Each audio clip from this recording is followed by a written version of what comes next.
Magandang umaga! Kumusta po? Narito po ulit ang update natin para sa lagay ng ating panahon.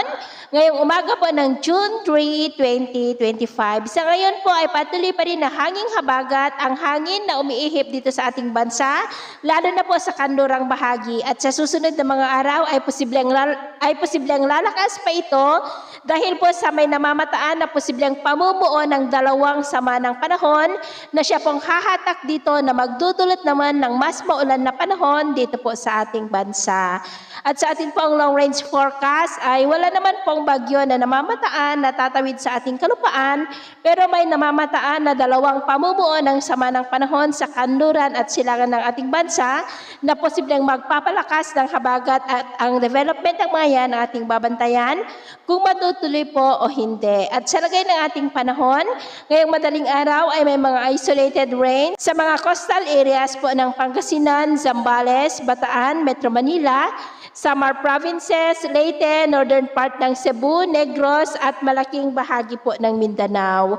At mamaya ay sisikat naman ang araw sa malaking bahagi ng bansa pero may tsansa pa rin ng maulap na kalangitan with isolated rain sa malaking bahagi pa rin ng Mindanao, Bohol, Dumaguete, Hinobaan, ilang bahagi ng Palawan, Pangasinan, Zambales, Bataan at Metro Manila.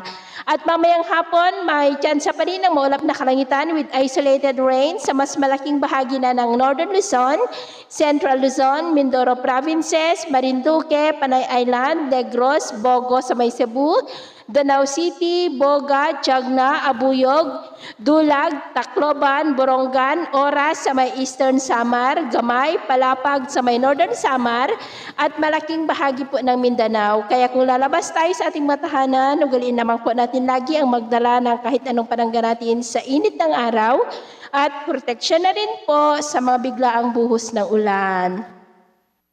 At sa atin naman pong mga baybayin, dahil po sa pagiral ng hanging habagat ay tumataas na po ang mga alon sa mga baybayin ng Batanes, Calayan Islands, Dalupiri Island, Ilocos Norte Seaboard, Ilocos Sur, Bacnotan, La Union, Bolinao, Dasol sa may Pangasinan at seaboard ng Zambales. Na ang mga alon dyan ay posible po na aabot hanggang sa 1.8 to 2.9 meters height. Kaya hanggat maaari po ay iwasan na muna natin ang papalaot dyan sa mga may kulay pula para po mas makaiwas sa mga sakunang pangkaragatan. So yun po ang latest update natin sa araw na ito. At ako po muli si James na nagsasabing sa kahit anong pagsubok po na darating sa ating buhay, huwag na huwag po tayong mawawalan ng pag-asa. Thank you and God bless!